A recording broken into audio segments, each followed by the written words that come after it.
त्यांच्या जीवनामध्ये काही करायचं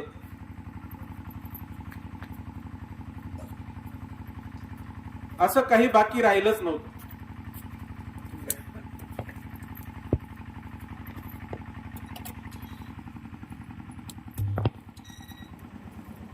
त्यांच्या जीवनामध्ये संपूर्ण करुण झालेलं होतं. त्यांच्या जीवनात ना त्यांना अखंड हरिनाम सप्ताह करावेसे वाटले, अजिबात नाही. त्यांच्यासाठी काही करायचं होतं असं काहीच नाही. त्यांच्यासाठी त्यांनी जेवढं केलेलं होतं ते संपूर्ण जीवनभर तसे जगले, त्यांनी केलं. त्यांनी पराश्रमाची पराकाष्ठा केली, तो भगवंत आत्मसात केला, ते संत पण आत्मसात केलं, त्याप्रमाणे ते जगले. पण मग आता तुका म्हणे आता काय तुका म्हणे आता तुकोक्तीप्रमाणे किंवा तुकोबराप्रमाणे तुका म्हणे आता उरलो उपकारा पुरता. माझ्या जीवनात मी सगळं केलं, तपश्चर्या केली, भक्ती केली, नामसाधना केली, सगळं केलं. परंतु आता मी कशासाठी जगत आहे, आता हे करायचं कशासाठी? पिटू भक्तीचा डांगोरा, कळी काळासी धाक दरारा, जगवणे चोरा. हे कशासाठी करायचं? पिटू भक्तीचा डांगोरा. हा भक्तीचा डांगोरा कशासाठी करायचा? मोरेवाडीला सप्ताह करायचा, वांबुरीला सप्ताह करायचा, पानसवाडीला सप्ताह करायचा, वृद्धेश्वरला सप्ताह करायचा, घाटशिरसला सप्ताह करायचा, उमऱ्यात सप्ताह करायचा. हे करायचं कशासाठी? फिरता नारळी सप्ताह करायचा.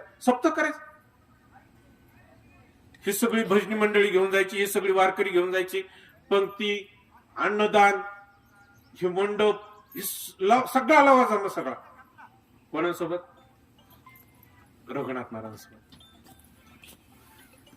हे सगळं करायचं. हे कशासाठी? भक्तीचा डांगोरा पिटवायचा. हे स्वतःसाठी नव्हतं, त्यांच्या स्वतःसाठी नव्हतं. मग हे फक्त उपकारापुरता, जगा करता होतं. हे सगळं जगा करता होतं.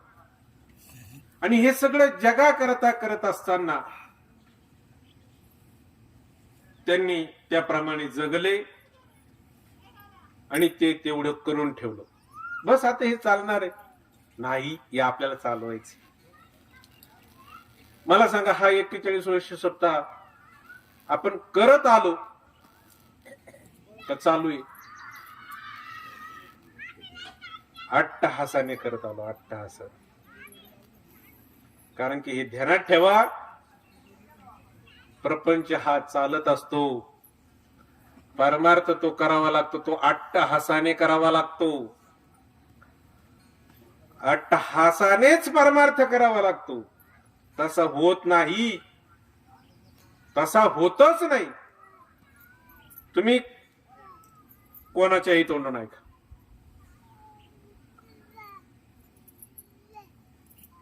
प्रपंचामध्ये, शेतीमध्ये सस्यमेव जायते पच्चा सस्यमेव जायते पुनः. उपनिषदकार छोटस उदाहरण देतात. एक पिकाचं पीक केलं तुम्ही, गहू केला आता, उगवला, पाणी घातलं, उगवला, खत पाणी घातलं, अजून वाढला, अजून दिवस भरले, ओंब्या आल्या. तुम्ही काढा, त्याला काही बी आलंच ना, गहू आलंच त्याच्यात. तुम्ही काढा की नका काढू, ते पुन्हा जमिनीत पडणार. तुम्ही पाणी घाला की नका घालू, पाऊस होणारच आहे. ते पुन्हा जमिनीत पडणार आहे, ते पुन्हा उगवणार आहे.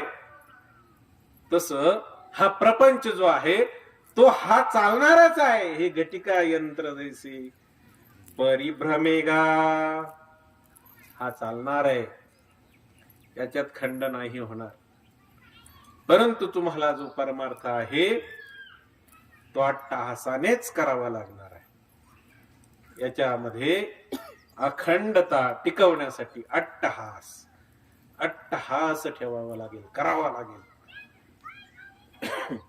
आणि म्हणून त्या अट्टहासाने त्यांनी जो घालून दिलेला मार्ग आहे, त्यांनी जो घालून दिलेला आपल्याला हा सोपा उपाय आहे, भक्तिपंथ बहु सोपा, हा जो घालून दिलेला मार्ग आहे देवापर्यंत जाण्याचा, सुखी होण्याचा, समाधानी होण्याचा, चिंतामुक्त जीवन जगण्याचा, खेदमुक्त जीवन जगण्याचा हा जो मार्ग आहे तो आपण आज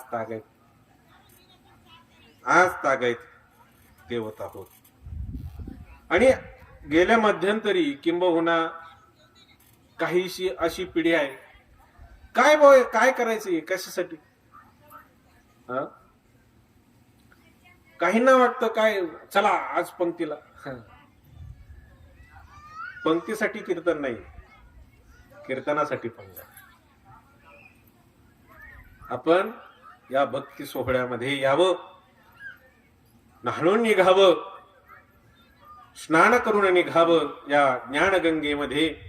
आणि तेवढ्यासाठी हा सगळा खटाट होतो, तेवढ्यासाठी हा मंडप आहे, तेवढ्यासाठी ही माईक सिस्टीम आहे, तेवढ्यासाठी पंगत आहे, तेवढ्यासाठी गायक आहे, तेवढ्यासाठी मग तुम्ही प्रमाणात म्हणा, लावणी मृदंग श्रुती टाळ घोष, शिव ब्रह्मरस आवडीने, शिव ब्रह्मरस आवडीने. ब्रह्मरस सेवन करण्याकरता हा सगळा कटाट होते, दुसरं कशासाठीच नाही, कशासाठीच नाही.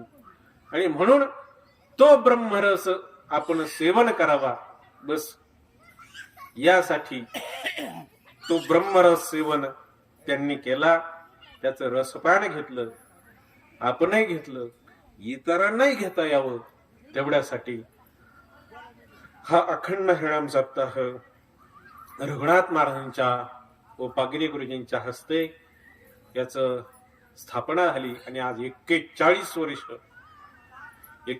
वर्ष त्याच हे वेल, त्याचा हा वृक्ष आपल्याला पाहायला भेटतो. आणि म्हणून त्या निमित्ताने चिंतनासाठी घेतलेला श्लोक, इति ते ज्ञानमाख्यातम गुह्यात गुह्यतर मया विमृश्य तदशेषेण यथेच्छसी तथा करू. हे बघ अर्जुना, मी तुला आतापर्यंत जे परमसुखाचं जे तत्वज्ञान तुला मी सांगितलं, की जे ज्ञान ऐकल्यानंतर, ते जे ज्ञान श्रवण केल्यानंतर, ते जे ज्ञान आत्मसात केल्यानंतर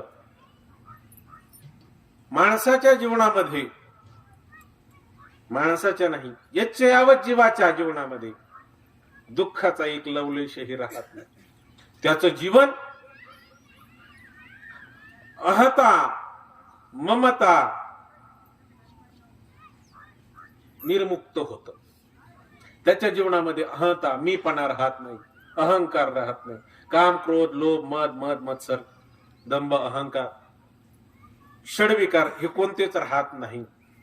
अहंता राहत नाही, ममता राहत नाही, माझं राहत नाही, अहंकार राहत नाही, अहंता राहत नाही, ममता राहत नाही, म्हणजेच दुःख राहत नाही. हे सगळ्याचं जे केंद्रबिंदू आहे, कशाचं? दुःखाचं केंद्रबिंदू आहे, दुःख केंद्रबिंदू आहे. पण साईटने जे आहे ना, त्याच्या बाजूने दुःखाला कारणीभूत काय आहे? मी आणि माझं. मी कुणीतरी आहे आणि हे सगळं माझं आहे. हे माझ्यापणामुळं आणि मीपणामुळं हे संपूर्ण जे दुःख होतंय अर्जुना तुला, ते दुःखाचं कारण बस हे जर त्यागलं, हे जर तुला समजलं, त्यागण्यापेक्षाही त्यागणं अवघड आहे, फक्त समजणं.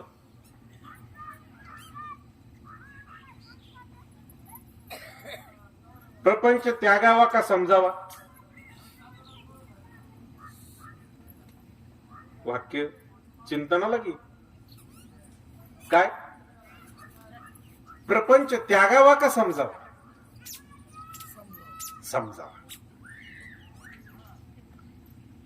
प्रपंच त्यागताच येत नाही, तो समजला त्याच्यात समाधान. कारण की हे सगळं समजायचं आहे. अहो, ज्या तुकोबारायांना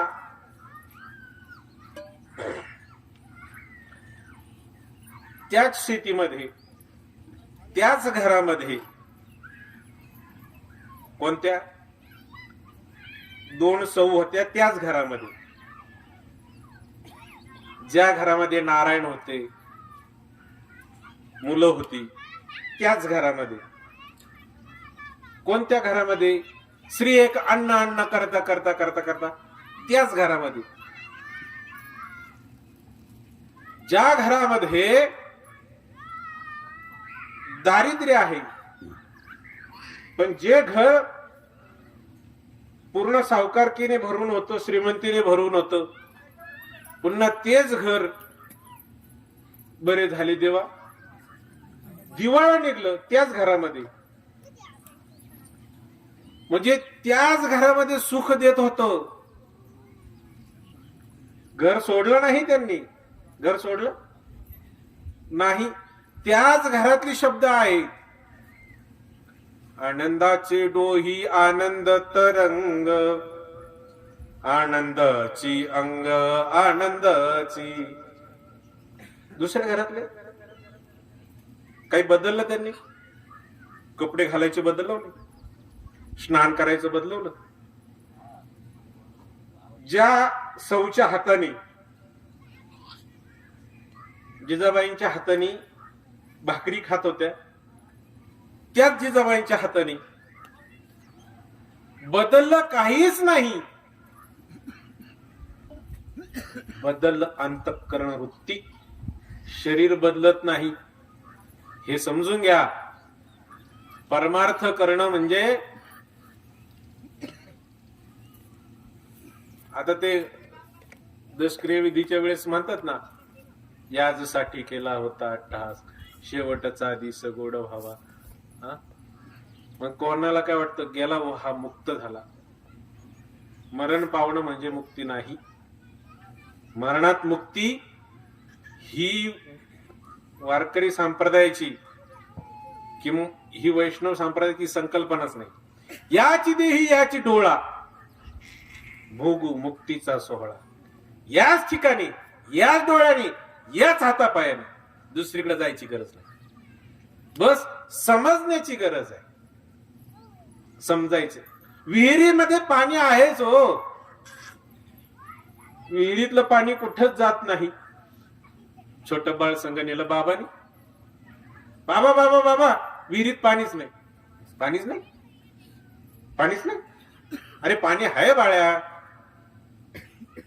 नाही बाबा विहिरीत पाणीच नाही राहिलं. काही नाही. बाबांनी काय केलं, एक काठी घेतली किंवा एक बादली घेतली, तिला दावं बांधलं आणि जोऱ्यात खाली सोडली आणि बस बादली हलवली. बाबा पाणी आलं, पाणी आलं. पाणी होतं का? नव्हतं.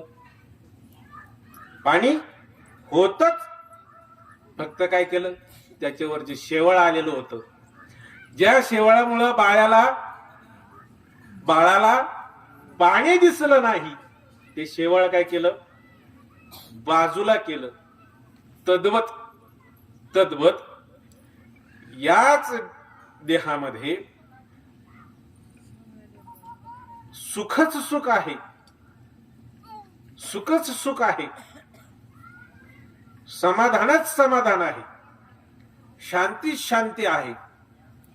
ज्याला वेदशास्त्राने मढवलंय, वेदांताने मढवलंय, ज्याला तुम्ही खूप खूप खूप अतिशय मोठे महाराज असे जे असं उंची, तब्येत, बॉडी बिडी असं जे शब्द ऐकले असतील, हे प्रकांड पंडित आहे त्यांच्या असं शब्द ऐकले असतील, अहम ब्रह्मास्मी, ते असे मोठे मोठे शब्द, प्रज्ञानम ब्रह्म, अयमात्मा ब्रह्म, तसे तुम्ही सगळेच ऐकलेले आहे. असे जे शब्द आहेत ते ज्याला सुख म्हणतात, साध्या भाषेत, शास्त्रीजींच्या भाषेत ज्याला सुख म्हणतात, ते सुख आहेच. विहिरीत जसं पाणी आहेच, त्याच्यावरलं फक्त आवरण म्हणजे जे शेवाळ, हे नष्ट करण्याची गरज आहे. तद्वत तुमच्या जीवनामध्ये सुख आहेच, ते फक्त समजण्याची गरज आहे. आणि त्याच्यासाठी मग ही एवढी सगळी शास्त्र आहे. ज्ञानोबा एका ठिकाणी येतात, अवघेची शास्त्रे. जेवढी तुम्हाला पुस्तकं भरून असतील, जेवढी तुमची शास्त्र असतील, त्याच्यामध्ये काय आहे तुम्हाला, आता तुम्हाला ज्ञानी किंवा विद्वान व्हायचं असेल तर एवढ्या वाक्यामध्ये व्हा. कोणतंही पुस्तक घ्यायचं आणि म्हणायचं मी या पुस्तकामध्ये सगळं मला माहिती. काय आहे या सगळं शास्त्रामध्ये? काही नाही. काय आहे? अविद्या विनाशाची पात्रे. सगळ्या शास्त्रामध्ये, सगळ्या ग्रंथांमध्ये काय आहे? ज्ञानेश्वरीमध्ये, गीतेमध्ये काय आहे, गाथेमध्ये काय आहे? बस तुमचं अज्ञान जावं, अविद्या जावी, तेवढ्यासाठी जे ज्ञान भरून ठेवलेलं आहे ते एवढं आहे. अवघेच शास्त्रे अविद्या विनाशाची पात्रे. बस त्याच्यासाठी पात्र आहे. आणि म्हणून ते ज्ञान मिळवायचंय. मग त्याच्यासाठी आमचं शास्त्र सांगतंय, आमचं विचारसागर सांगतोय. मग तुम्हाला काय करावं लागेल? समजण्याची गरज आहे. ते अविद्या, ते अज्ञान घालवायची गरज आहे. मग त्याच्यासाठी काय करावं लागेल? मग त्याच्यासाठी तुमच्या जीवनामध्ये काय आहे? तुमच्या जीवनामध्ये 3 प्रकारचे दोष आहेत. एक मल नावाचा दोष आहे, एक विक्षेप नावाचा दोष आहे, आणि एक आवरण नावाचा दोष आहे. हे 3 दोष गेले की बस तुमचं काम पूर्ण झालं. बस तुम्हाला मग जास्त शोध करायची गरज नाही. जास्त शोध. मग मल म्हणजे काय? मल म्हणजे पाप.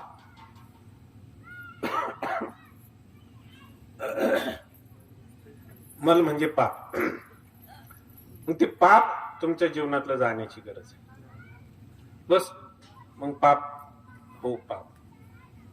कारण की आपल्या जीवनात पाप आहे बरं का. आपल्या जीवनात पाप आहे म्हणूनच आपण इथे आहोत. कसं? ज्ञानोबरांचा पुरावा देतो. पुराव्याशिवाय बोल नाही बा.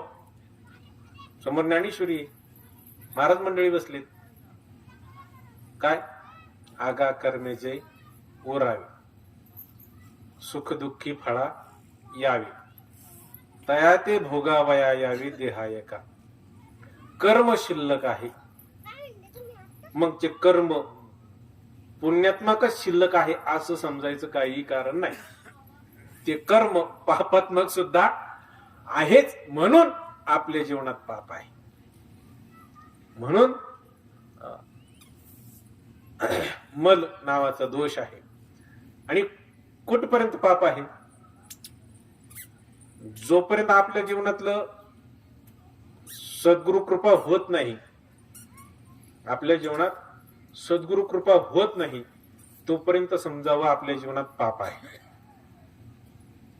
आणि ज्या दिवशी सद्गुरु कृपा झाली त्या दिवशीचा तुम्हाला एक अनुभव सांगतो. तुम्ही एकटे असाल. ज्या दिवशी सद्गुरु कृपा झाली त्या दिवशी तुम्ही एकटे असाल. आणि एकटे असल्यानंतर हे पुढचं आहे, परंतु परत सांगतो मी तुम्हाला. तुमच्या जीवनातला मल जावा म्हणजे पाप जावा. पाप गेल्यानंतर पाप जाण्यासाठी काय करायचं?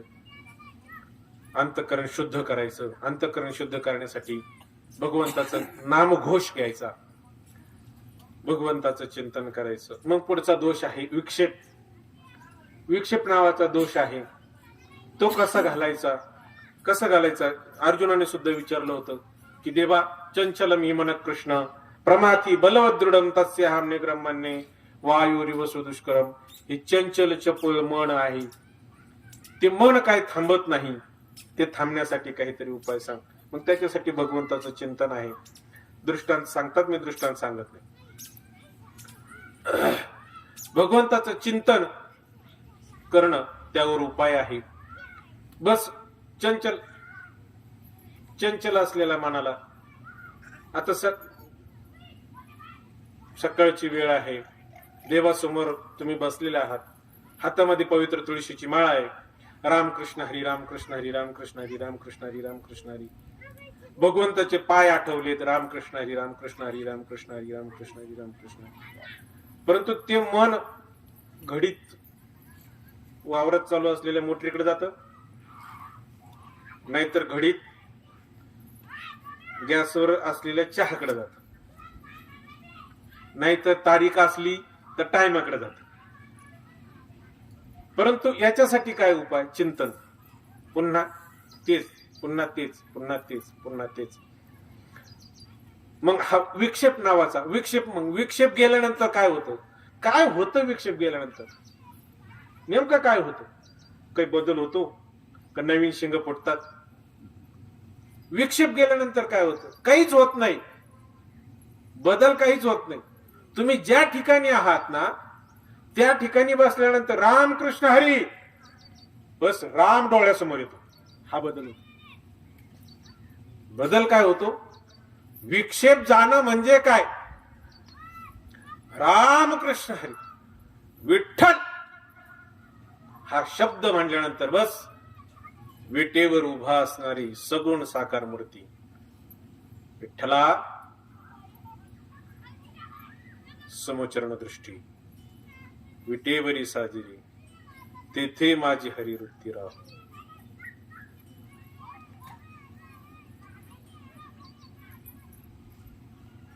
समोचरण सारखे पावलं त्या विटेवर 28 युगापासून बस ती पावलंच दिसतायत.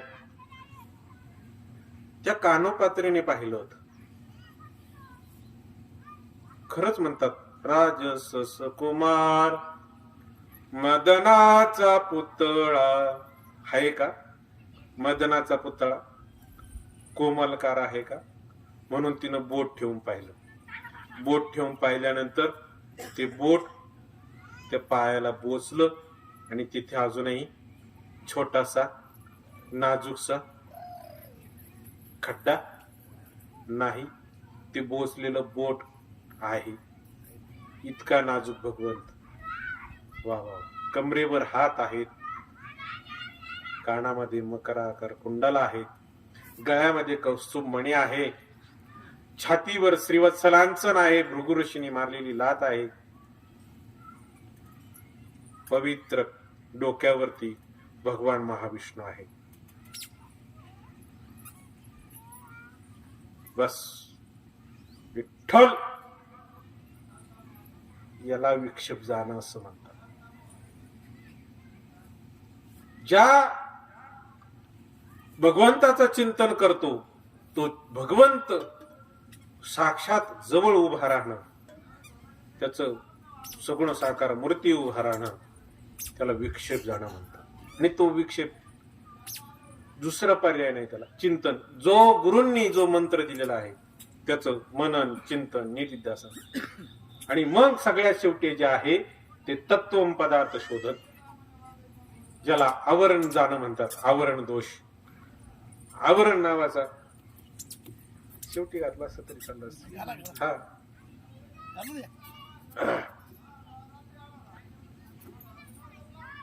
ज्याला आवरण नावाचा दोष म्हणतात. आणि तो आवरण नावाचा दोष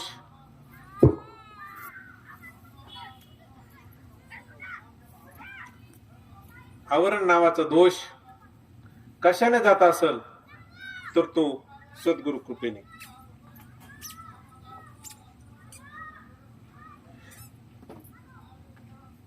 मल गेला म्हणजे जीवनातलं पाप गेलं, विक्षेप गेला. बस मल आणि विक्षेप गेल्यानंतर शेवटचा आवरण नावाचा दोष राहतो. मग तुम्हाला धावाधाव करायची गरज नाही. मग तुम्हाला कसं होतं सापडविली वाटे, जाता गंगा स्नाना, मस्त की तो जाना ठेवीला कर. या तुकोबारायांची जसं गुरुमंत्र दिला तद्वत तुम्हाला इकडं तिकडं सद्गुरु सापडण्याची गरज नाही. मग सद्गुरु येतात आणि मग सद्गुरु तुम्हाला उपदेश करतात. तू ते नित्य शुद्ध बुद्ध मुक्त असणार ते ब्रह्म, ते तू आहेस अर्जुना. अर्जुना, ते ब्रह्म तू आहेस. मग ह्या वेळेस काय होतं ते सांगत होतो. सद्गुरु कृपा त्या क्षणाला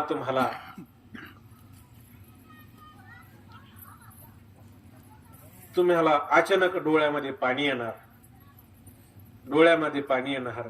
तुम्ही सद्गतीत होणार. सगतगदम भीत भीत प्रणम्य ज्याला म्हणतात. कंठ दाटून येतो. कंठी नैनी नीर लोटे, कंठी प्रेम दाटे आणि नैनी नीर लोटे. बस अशी अवस्था झाली. कंठामध्ये प्रेम आहे. जय रामकृष्ण. कंठी प्रेम दाटे, नैनी नीर लोटे. बस कंठामध्ये अतिशय काय बोलताय तेही कळत नाही. आणि मग डोळ्यामध्ये आनंदाश्रू चालू आहे. आनंदाश्रू डोळ्यातून गळगळ गळगळ गळगळ गळगळ वाहतायत. आणि मग सद्गुरु तुम्हाला कृपा करतात. हे बालका, विठ्ठल जळी स्थळी भरला, रेता ठाव नाही उरला, तत्व पदार्थ शोधन. अरे हरिरेव जगत, जगदेव हरि, हरि तो नहीं भिन्न वपु, इत्यस्य मती परमार्थ गती, सनरो भवसागर उद्धरती. बस या जगतातच हरी आहे. जगतच हरी आहे. तुला दुसरी शोधाशोध करायची गरज नाही. वासुदेव सर्वमिती स महात्मा सुदुर्लभः. बस अशी तदाकार वृत्ती झाल्यानंतर, हा बोध झाल्यानंतर बस सद्गुरु कृपा प्राप्त झाली. आवरण नावाचा जो दोष आहे तो गेला की बस तुमचे जीवनाची पूर्णता. आणि मग हे अशा पद्धतीचं जे ज्ञान आहे,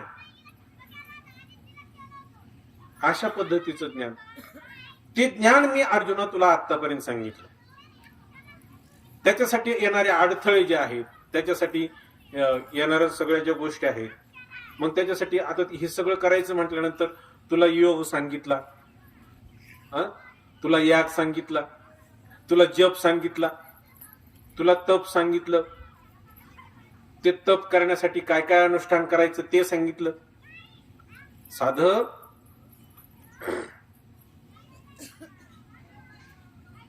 कीर्तन, प्रवचन, भजन करायचं म्हटलं तरी युक्त आहार विहारस्य युक्त चेष्टस्य कर्मसु. तसं होईल का? भरपूर जेवल्यानंतर कीर्तन ऐकणं होत असतंय, कीर्तन करणं होत असतंय? नाही. युक्त आहारच करावा लागतो. 2 तास उभा राहायचं, हे सगळं समाजाला जे डोक्यामध्ये भरलेलं आहे ते सांगायचंय नाही. मग आळस येईल. त्याच्यासाठी जे जे जे जे जे जे मार्ग आहेत ते सगळे मी तुला आतापर्यंत सांगितले. कर्मयोग सांगितला, कर्मसांख्य योग सांगितला, संपत्ती योग सांगितला. नवे नवे नवे मी कसा आहे, मी आता सांगितल्या श्लोकाप्रमाणे हरिरेव जगत, मी कसा आहे, मी कसा दिसतो, माझ्यातच हे जगत कसं भरून आहे, हे सगळं सांगण्यासाठी मी तुला काय केलं? विश्वरूप दाखिलं. हे सगळं चालणार आहे. तुला काय करायचंय फक्त अर्जुना? गंगा वाहतच आहे. गंगा थांबणार आहे का? नाही. हे जगत चालणारच आहे. हे असंच आहे. कोणी कोणाचा मुलगा जर नाही झालं तर कोणी कोणाचा बाप कस काय? कोणी कोणाचा मुलगा व्हावा लागते, तो त्याचा बाप व्हावा लागतो बापाचा. म्हणजे हे चक्र चालूच आहे ना. तस अर्जुना हे चक्र चालूच राहणार आहे. तू समजू नको की हे मी आणि हे सगळं माझ्यामुळे. शास्त्रीजी महाराजांच्या भाषेत सांगू, तिला मस्त सांगायचं. मुलगा म्हणतो हे घर माझं आहे, बाप म्हणतो घर हे माझं आहे.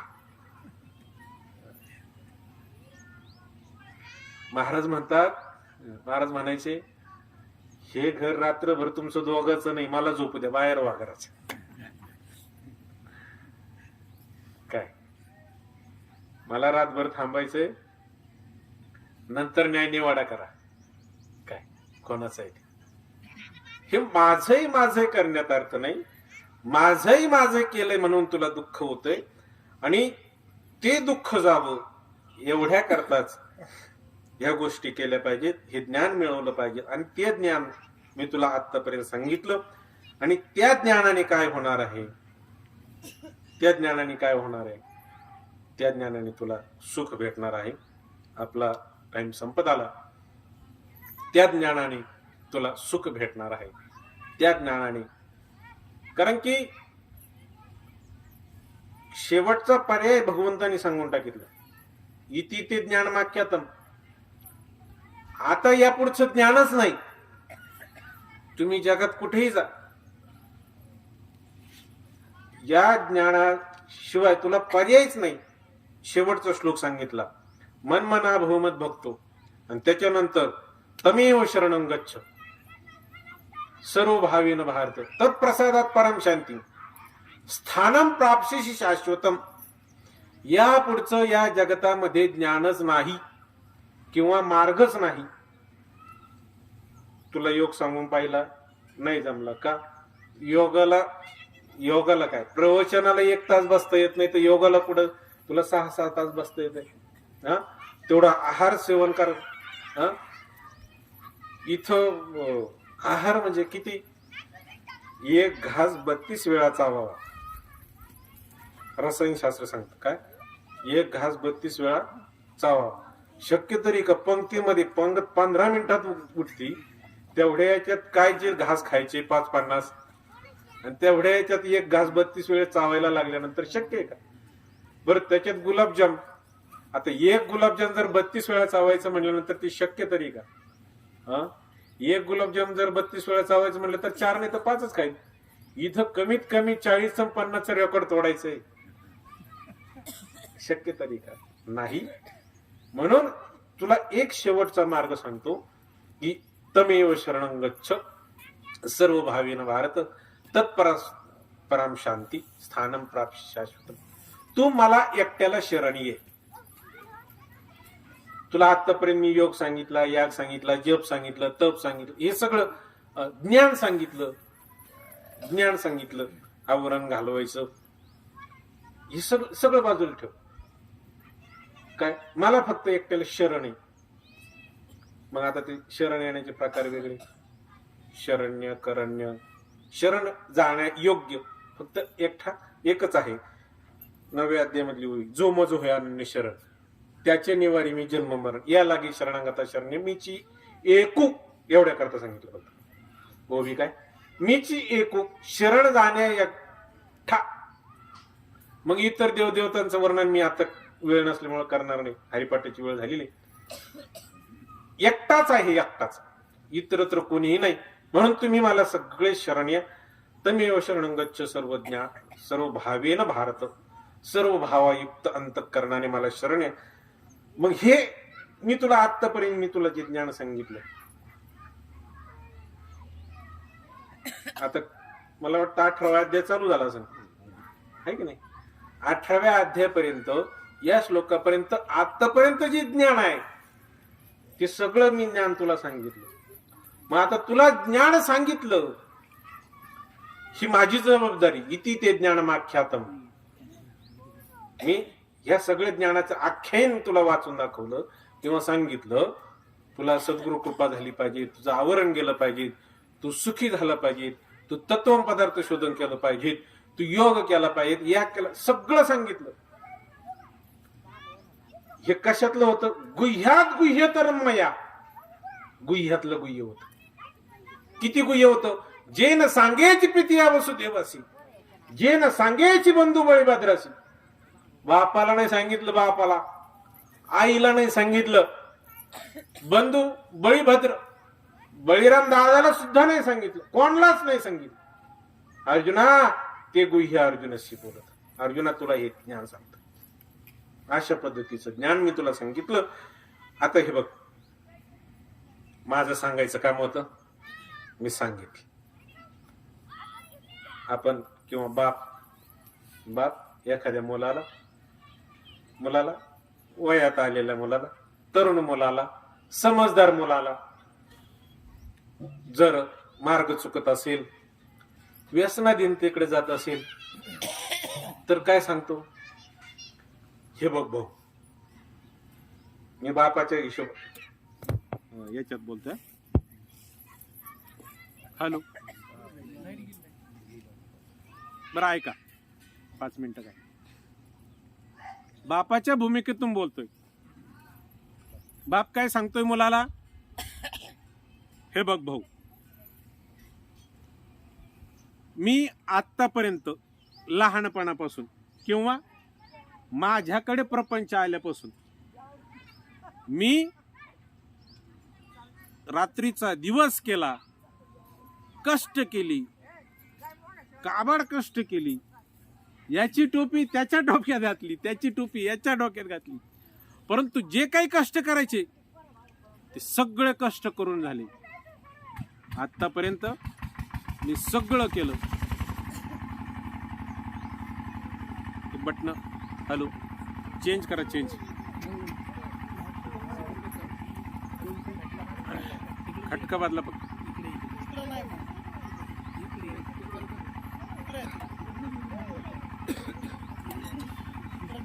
हॅलो,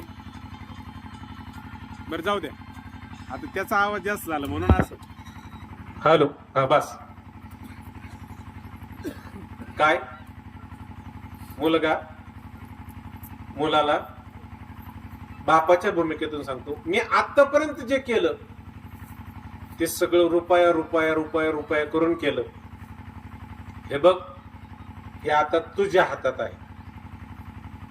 तुला कमवायचं, वाढवायचं की तुला हे विकायचं, हे तुझ्या हातात. यथेच्छसी तथा करू, याचं काय करायचं ते तू कर.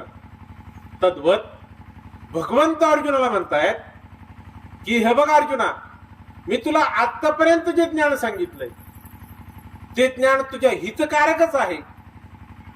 मला शरण ये, योग कर, भक्ती कर, माझं नाव घे, हे सगळं तुझ्या हितकारकच आहे.